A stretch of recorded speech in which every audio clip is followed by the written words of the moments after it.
प्रिय विद्यार्थियों, आज हम भारतेंदु की काव्य भाषा और शिल्प के बारे में बातचीत करेंगे। भारतेंदु हरिश्चंद्र के नाम से आप भली भांति परिचित होंगे। हिंदी साहित्य के इतिहास में खास तौर पर जब आधुनिक हिंदी साहित्य का आरंभ होता है तो उसका जो सबसे पहला युग जिसे हम भारतेंदु युग के नाम से जानते हैं वो भारतेंदु हरिश्चंद्र के नाम से ही है। भारतेंदु हरिश्चंद्र ने हिंदी साहित्य को एक आधुनिक एक कहना चाहिए कि उसे एक आधुनिक रूप प्रदान किया।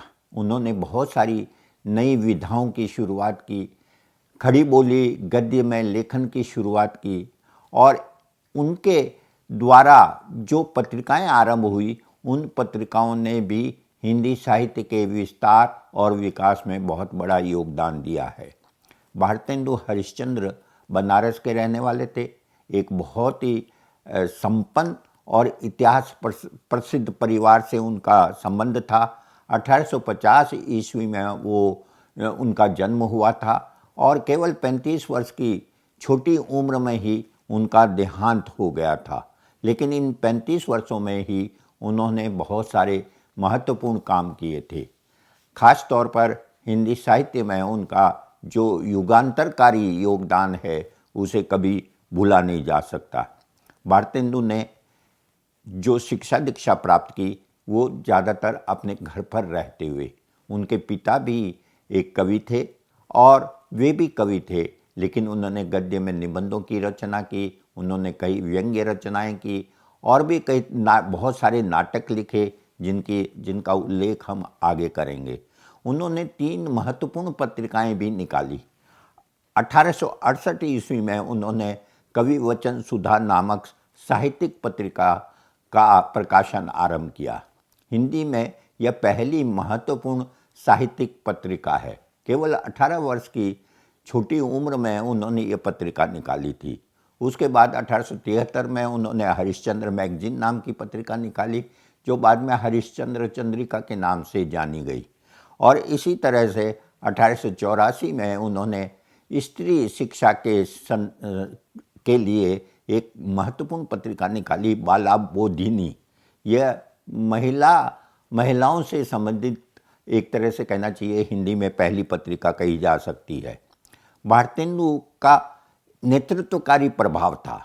उनके इर्द गिर्द लेखकों का पूरा एक समूह जुड़ गया था और जिन्हें भारतेंदु मंडल के नाम से जाना जाता है।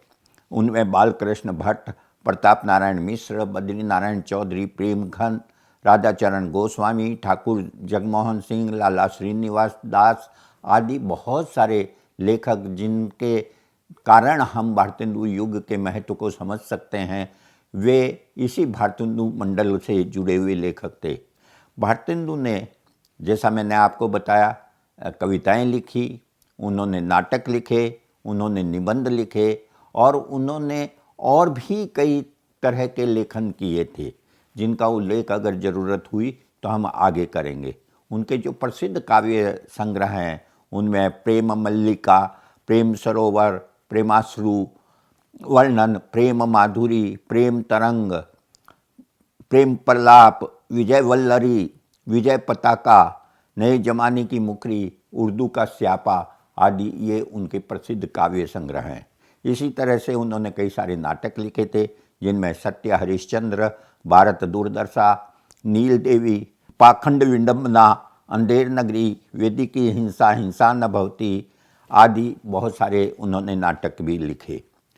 भारतेंदु एक लेखक के तौर पर तो जाने जाते ही हैं, उसके अलावा वे एक ऐसे नेता के तौर पर भी, साहित्य के एक ऐसे नेता के तौर पर भी जाने जाते हैं जिन्होंने साहित्य को बहुत दूर तक प्रभावित किया और बहुत सारे युवा लेखकों को प्रेरित किया कि वो हिंदी में लेखन करें। इस बात को यहाँ पर ख़ास तौर पर मैं रेखांकित करना चाहता हूँ कि भारतेंदु ने गद्य का लेखन जो किया वो खड़ी बोली में किया था। उन्होंने जो पत्रिकाएं निकाली वो भी खड़ी बोली गद्य में ही लिखने के लिए उन्होंने और लेखकों को भी प्रेरित किया। लेकिन उस समय तक जो कविता लिखी जा रही थी वो ब्रज भाषा में लिखी जा रही थी। ब्रज भाषा में कविता लिखने के जो परंपरा थी वो 300-400 साल पुरानी थी और उसी में मुख्य रूप से कविताएं लिखी जा रही थी। भारतेंदु के समय में भी ब्रज भाषा में ही कविता लिखी जा रही थी। खास बात ध्यान देने की यह है कि भारतेंदु और उनके बहुत सारे समकालीन ये मानते थे कि खड़ी बोली में कविता नहीं लिखी जा सकती, कविता जो है ब्रज भाषा में ही लिखी जा सकती है। लेकिन गद्य के लिए वो खड़ी बोली का इस्तेमाल कर रहे थे। एक और बात ध्यान देने की है कि उस समय खड़ी बोली की ही एक और रूप या उसे एक शैली भी कह सकते हैं, एक अलग भाषा के तौर पर, जिसे अब हम जानते हैं उर्दू में कविताएं लिखी जा रही थी उस जमाने में। और उस समय बहुत सारे महत्वपूर्ण और प्रख्यात कवि शायर उर्दू में हो चुके थे। इसलिए खड़ी बोली में कविता हिंदी में भी लिखी जा सकती है या नहीं, यह उस समय एक तरह से विवाद का विषय बन गया था। भारतेंदु ने जो कविताएं लिखी मुख्य रूप से ब्रज भाषा में ही लिखी, खड़ी बोली में बहुत कम कविताएं उन्होंने लिखी है। जो कविताएं लिखी वो मुख्य रूप से 4 तरह की कविताएं हैं। एक भक्तिपरक कविताएं हैं, एक श्रृंगारपरक कविताएं हैं, एक राजभक्ति से संबंधित कविताएं हैं और एक देशभक्ति से संबंधित कविताएं हैं। तो ये जो 4 तरह की कविताएं हैं इनका थोड़ा सा परिचय हम हासिल करेंगे। भक्तिपरक कविताएं जो है वो एक तरह से भक्तिपरक और श्रृंगारपरक कविताएं वो रीतिकाल की परंपरा का ही एक तरह से विस्तार कहा जा सकता है। भारतेंदु ने जो परंपरा पहले से चली आ रही थी भक्तिपरक काव्य लिखने की, श्रृंगारपरक काव्य लिखने की, उसी परंपरा का निर्वाह करते हुए उन्होंने भक्तिपरक काव्य लिखा। दूसरी बात ध्यान देने की यह है कि भक्ति काव्य हमारे यहाँ पर सगुण भक्ति काव्य और निर्गुण भक्ति काव्य 2 तरह की धाराओं में बंटा हुआ है। लेकिन भारतेंदु हरिश्चंद्र ने जो कविताएं लिखी वो सगुण भक्ति परक है और राधा और कृष्ण के प्रेम से संबंधित कविताएं उन्होंने मुख्य रूप से लिखी। ईश्वर का गुणगान उसमें मिलेगा, उसमें ईश्वर के रूप सौंदर्य का वर्णन मिलेगा और राधा और कृष्ण के प्रेम का चित्रण मिलेगा।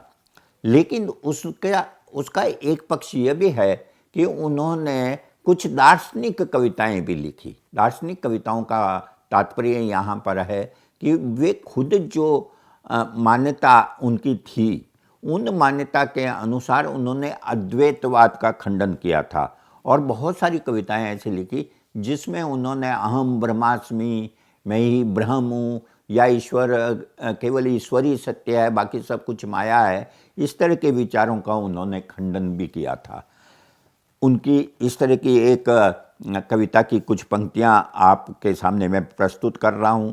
जैसे उनकी एक कविता है की पंक्तियां हैं, अहम ब्रह्म सब मूर्ख भाके, ज्ञान गरूर बढ़ाए, तनिक चोट के लगत उठत हैं, रोई रोई करी हाय, जो तुम ब्रह्म चोट कही लागी, रोई तजो क्यों प्राण, हरिचंद हाँसी नहीं है, करनो ज्ञान विधान। आप देखेंगे कि इस पंक्ति में एक तरह से उन्होंने अद्वैतवाद की जो मान्यता है उसका खंडन किया है। लेकिन इसका अर्थ यह नहीं है कि धर्म के प्रति उनका संकीर्णतापूर्ण विचार था। उन्होंने जैन धर्म पर भी कविता लिखी, उन्होंने सिखों के प्रथम गुरु नानक देव पर कविता लिखी, यहाँ तक कि उन्होंने इस्लाम पर भी कविताएं लिखी थी। तो उनका ये मानना था, जैसा कि वो एक जगह कहते भी हैं कि खंडन जग में काको कीजिए, कि किस धर्म का खंडन करें हम, सब मत अपने ही तो हैं। ये सभी मत जो धार्मिक मत हैं वो अपने ही हैं और इसलिए वो सभी धर्मों की एकता में विश्वास करते थे। खास बात यह है कि धर्म के क्षेत्र में, भक्ति के क्षेत्र में, भक्ति आप जानते हैं, भक्ति ईश्वर के प्रति प्रेम का नाम है। तो उन्होंने कविता के माध्यम से यह भी कहा है कि ईश्वर जो है वो मंदिर में नहीं है, ना ही मंदिर में, ना ही पूजा में, ना ही घंटा के गोहर में, हरिचंद व बंधियो डोलत एक प्रीति की डोर में, यानी कि प्रेम की भावना से ईश्वर बंधा रहता है, उससे अलग ईश्वर को जानने पहचानने का कोई और तरीका नहीं है। प्रेम ही है जिसके द्वारा हम ईश्वर को पहचान सकते हैं। भक्ति के अलावा उन्होंने श्रृंगारपरक कविताएं भी लिखी है, और श्रृंगारपरक कविताओं में जो है उन्होंने बहुत सारी जो उनके कविता संग्रह हैं, प्रेम सरोवर, प्रेमाश्रु वर्णन, देवी छद्म लीला, ये सब जो संग्रह हैं ये रीतिपरक श्रृंगार काव्य के उदाहरण हैं। लेकिन उसमें भी आप देखेंगे कि वो बहुत रूढ़िबद्ध नहीं है, रीतिबद्ध नहीं है, बल्कि घनानंद की तरह उनमें एक तरह की स्वच्छंदतावादी प्रवृत्ति दिखाई देती है। स्वच्छंदतावादी प्रवृत्ति के कारण उनकी कविता में प्रेम की बहुत सहज और सरस अभिव्यक्ति हमें मिलती है। लेकिन मुक्ति भारतेंदु की पहचान जो है वो भक्तिपरक कविताओं और श्रृंगारपरक कविताओं के कारण नहीं है। हालांकि उनका भी अपना महत्व है। उनकी कविताओं का महत्व जो है वो उन कविताओं के कारण है जो उन्होंने अपने समय के को ध्यान में रख कर लिखी है। आप जानते हैं कि जिस समय भारतेंदु हरिश्चंद्र रचनारत थे, साहित्य लिख रहे थे, उस समय हिंदुस्तान में अंग्रेजों का राज था। भारत एक तरह से गुलाम देश था। उनके जन्म लेने के 7 साल बाद में 1857 का गदर हुआ था, जिसे हम भारत का प्रथम स्वतंत्रता संग्राम कह सकते हैं। उस समय उन्होंने बहुत सारी कविताएं ऐसी लिखी जिसमें अंग्रेजों के प्रति या अंग्रेजी राज्य के प्रति उनकी भक्ति दिखाई देती है, जिसे राजभक्ति के उदाहरण के तौर पर प्रस्तुत किया जा सकता है। जैसे सिर्फ 11 वर्ष की अवस्था में उन्होंने महारानी विक्टोरिया के पति एल्बर्ट की मृत्यु पर एक कविता लिखी थी। इसी तरह से ड्यूक ऑफ एडिनबरा के भारत आगमन पर कविता लिखी थी। इसी तरह से प्रिंस ऑफ वेल्स के बीमार पड़ने पर कविता लिखी थी। तो इस तरह से उन्होंने कई कविताएं, लॉर्ड रिपन पर उन्होंने जो कविताएं लिखी, रिपनाष्टक के नाम से जानी जाती हैं, इस तरह की बहुत सारी कविताएं उन्होंने लिखी। लेकिन जो फर्क है, जिस बात को ध्यान देने की ज़रूरत है, वो यह है कि उन्होंने अंग्रेज़ों के प्रति अपनी भक्ति को तो प्रकट किया, लेकिन उसके माध्यम से उन्होंने भारतीयों की जो दुख दर्द थे, जो पीड़ाएं थी, जो अंग्रेजी राज में उन्हें तकलीफ़ें उठानी पड़ रही थी, उसका भी उन्होंने वर्णन किया था।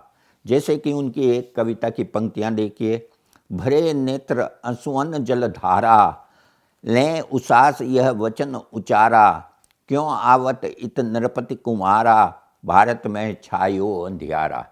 यानी कि एक तरफ राजभक्ति दिखाई देती है, लेकिन उसका जो अंतर्विरोध हमें दिखाई देता है वो इस रूप में कि वो हिंदुस्तानियों को जिन तकलीफ़ों का सामना करना पड़ रहा है, जो अंधियारे की बात वो करते हैं, वो इस दृष्टि से बहुत महत्वपूर्ण है।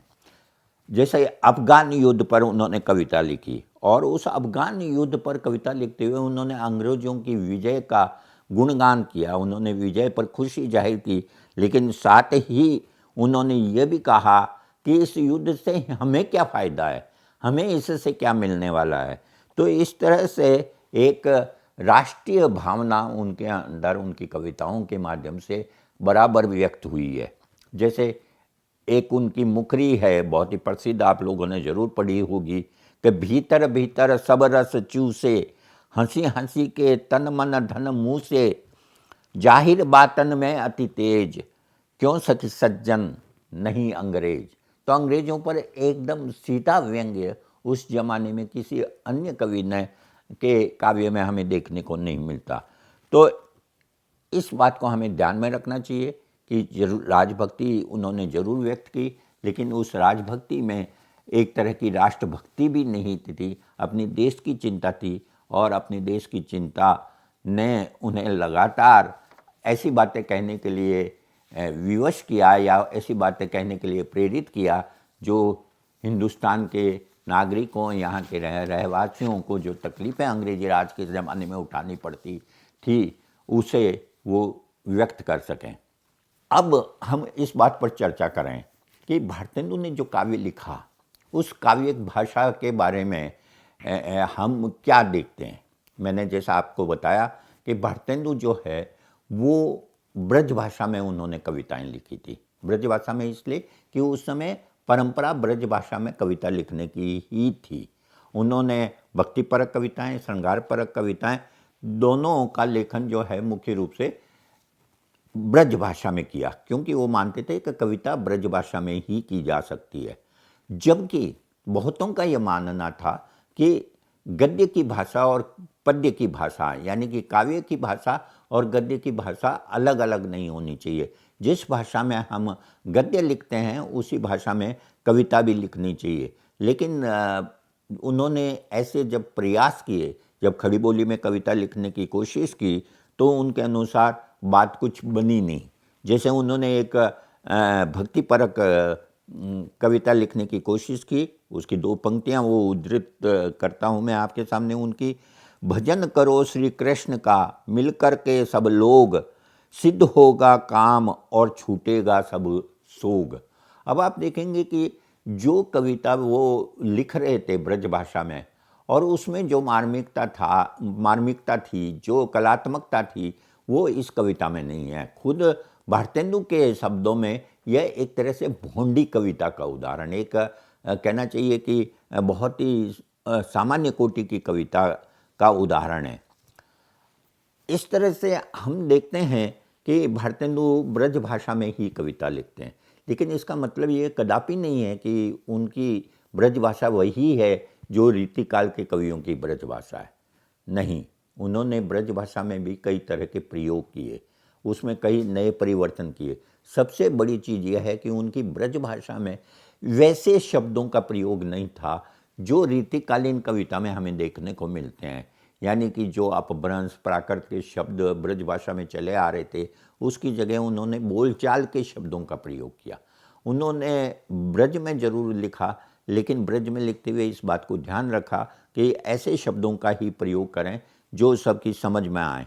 दूसरी चीज़ यह ध्यान देने की है कि उन्होंने इस बात पर बल दिया कि ग्राम गीतों और लोक गीतों को अपनाया जाए। खुद भी उन्होंने कोशिश की इसकी। उनके जो नाटक है, उस नाटक में आप देखेंगे कि तरह तरह के प्रयोग हमें मिलते हैं।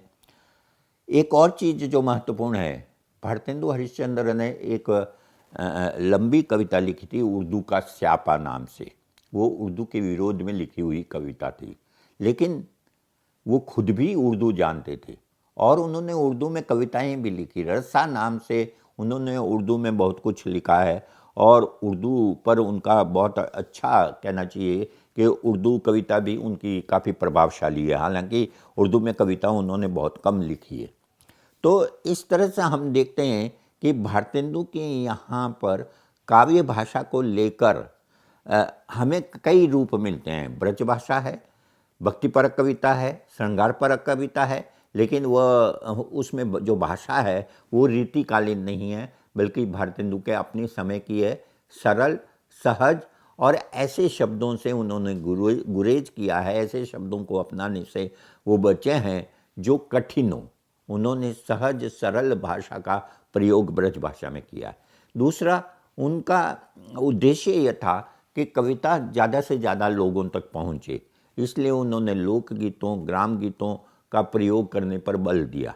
और तीसरी बात यह है कि चूंकि उन्हें उर्दू का भी ज्ञान था और उर्दू में उन्होंने कविताएं भी लिखी, इसलिए उन्होंने ऐसी कविताएं बराबर लिखी जिसमें उर्दू के प्रयोग के कारण उसमें बहुत सहजता या सरलता दिखाई देती है। जैसे नाटकों में उन्होंने उर्दू शैली का प्रयोग किया है। उदाहरण के लिए अंधेर नगरी का एक बहुत ही प्रसिद्ध गीत है, व्यंग्य गीत, उसकी भाषा देखिए। ये खड़ी बोली में है। खास बात यह है कि खड़ी बोली में है, और जो खुद भारतेंदु का यह कहना था कि खड़ी बोली में कविता नहीं लिखी जा सकती, उसकी काट हमें इस कविता में मिलती है। जैसे उनकी कविता की पंक्तियां देखिए, 4 पंक्तियां। चूरन सभी महाजन खाते, जिससे जमा हजम कर जाते, चूरन खावे एडिटर जात, जिनके पेट पचे नहीं बात, चूरन साहब लोग जो खाता, सारा हिंद हजम कर जाता, चूरन पुलिस वाले खाते, सब कानून हजम कर जाते। आप देखेंगे कि बिल्कुल सरल खड़ी बोली में कविता है, उर्दू शैली में है, लेकिन आप इसे हिंदी की कविता ही कहेंगे। और इस रूप में आप देखेंगे कि वो हिंदी में एक प्रभावशाली कविता लिखने, खड़ी बोली में प्रभावशाली कविता लिखने की उनके अंदर लियाकत थी, वो लिख सकते थे। जो फर्क है उसे समझने की ज़रूरत है कि जब वो ब्रज भाषा में भक्तिपरक और श्रृंगारपरक कविता लिखते थे, तब उन्हें खड़ी बोली में इस तरह की कविता लिखना जो है वो बहुत पसंद नहीं आया, उसमें उन्हें कोई बात बनती नज़र नहीं आई। लेकिन जब उन्होंने खड़ी बोली में भक्तिपरक और श्रृंगारपरक कविताओं की बजाय आधुनिक अपने समय के दौर के बारे में जब उन्होंने कविता लिखने की कोशिश की, तो वे कविताएं ज़्यादा प्रभावशाली हुई। यानी कि उन्हें भक्तिपरक और श्रृंगारपरक कविताओं की जगह खड़ी बोली में जब उन्होंने अपने समसामयिक काल को उन्होंने प्रस्तुत किया, तो निश्चित रूप से वो खड़ी बोली में ज़्यादा बेहतर कविताएं लिख सके। और ये चूरन सभी महाजन खाते, ये इसका एक बहुत ही अच्छा उदाहरण है। तो भारतेंदु ने काव्य भाषा की दृष्टि से ब्रज भाषा को ही अपनाया, ब्रज भाषा में ही मुख्य रूप से कविताएं लिखी, लेकिन खड़ी बोली पर उनका बहुत अच्छा कहना चाहिए कि बहुत अच्छे ढंग से वो खड़ी बोली का प्रयोग कर सकते थे। गद्य में भी बहुत छोटी उम्र में उनका देहावसान हो गया, इसलिए उन्हें यह अवसर नहीं मिला कि जिस तरह की खड़ी बोली के कुछ नमूने हमें उनके यहाँ देखने को मिलते हैं, उस तरह की कविता और लिख सकने का अवसर उन्हें प्राप्त नहीं हुआ। तो इस बात को ध्यान रखें। काव्य भाषा के संदर्भ में एक बार फिर मैं दोहरा दूं कि उन्होंने मुख्य रूप से ब्रज भाषा में कविता लिखी। उन्होंने ब्रज भाषा में जब कविताएं लिखी तो उसके लिए जो उन्होंने भाषा का स्वरूप रखा, वो बहुत ही सरल और सहज भाषा का स्वरूप रखा, और ऐसा जो कि सबके समझ में आ जाए और सरलता से संप्रेषित हो। लेकिन उन्होंने खड़ी बोली में भी कुछ प्रयोग किए, और खड़ी बोली में जो प्रयोग किए वो भी काफ़ी प्रभावशाली थे, जिसके हम कुछ उदाहरण आपके सामने प्रस्तुत कर चुके हैं। अब हम आते हैं उनके छंदों पर कि भारतेंदु ने किस तरह के छंदों में लिखा। चूँकि उन्होंने ब्रज भाषा में कविताएं मुख्य रूप से लिखी, तो उसके अनुसार ही उसके विषय जो थे भक्तिपरक और श्रृंगारपरक, उस भक्तिपरक और श्रृंगारपरक काव्य के अनुसार ही उन्होंने कवित्व और सवेय छंदों का प्रयोग किया।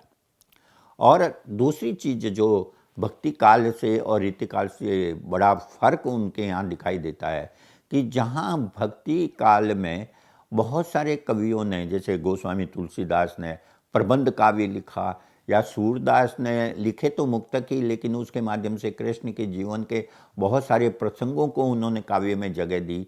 उसी तरह से उसी का अनुकरण करते हुए भारतेंदु ने प्रबंध काव्य नहीं लिखा, उन्होंने मुक्त काव्य ही लिखे। और मुक्त काव्य में भी उन्होंने राधा कृष्ण के प्रेम से संबंधित काव्य ही लिखा।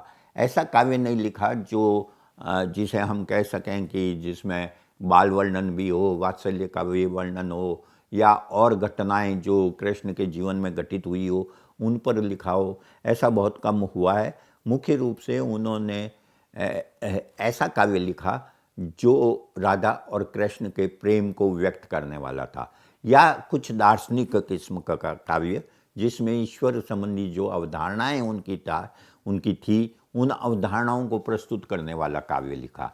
या ऐसा काव्य लिखा उन्होंने जो विभिन्न धर्मों के बारे में थी, या उनके बीच में एक कहना चाहिए कि उनके बारे में उनका जो दृष्टिकोण था वो लिखा। तो इस बात को ध्यान रखें कि परंपरागत काव्य था, लेकिन उस परंपरागत काव्य पर आधुनिक युग के सोच का भी असर था। उन्होंने इसके अलावा जो काव्य लिखा, उस काव्य में बहुत सारे लोक छंदों का प्रयोग किया, लोक रागों का प्रयोग किया, जैसे ठुमरी, दादरा, मल्हार आदि का भी प्रयोग किया था। लावनी का प्रयोग उन्होंने किया। दोहे और व्यंग्य रचनाएं लिखी, जैसे बंदर सभा, उर्दू का स्यापा, ये उनकी बहुत सारी व्यंग्य रचनाएं हैं और उसके लिए बिल्कुल अलग तरह के प्रयोग किए।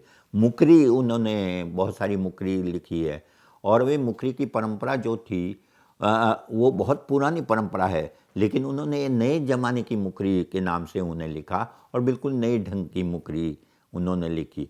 तो समस्या पूर्ति का जो चलन था वो भी उन्होंने लिखा। तो काव्य शिल्प की दृष्टि से भी भारतेंदु ने बहुत तरह के प्रयोग किए हैं। हम एक बदलते हुए युग को उनके काव्य में, उनके साहित्य में हम देखते हैं। जो काव्य उन्होंने लिखा वो उसका संबंध परंपरा से था, यानी भक्ति काल से भी था, रीति काल से भी था, लेकिन वो आधुनिक युग में लिख रहे थे। उन्होंने आधुनिक युग की शुरुआत की थी, इसलिए उनके लेखन में आधुनिक युग की धड़कनें भी थी। उस समय देश गुलाम था, आज़ाद नहीं हुआ था, अंग्रेजी राज्य था, 1857 का संग्राम हो चुका था और सीधा भारत पर विक्टोरिया का शासन था, जो वहाँ की महारानी थी ब्रिटेन की। उन्हें उम्मीद थी, भारतेंदु और बहुत सारे भारतीयों को, कि इनके राज में बहुत कुछ अच्छा बदलाव होगा और उसी उम्मीद को व्यक्त करते थे वो अपनी राजभक्ति परक कविताओं के माध्यम से। लेकिन जब वह उम्मीदें पूरी नहीं होती थी, जब वो हिंदुस्तान के लोगों को तकलीफ में देखते थे, तो अपनी राष्ट्रीय भावना को भी वो व्यक्त करते थे। इसी संदर्भ में हमें पूरे इनके काव्य को, भारतेंदु के काव्य को, उसकी भाषा को, उसके शिल्प को और उसके महत्व को समझना चाहिए।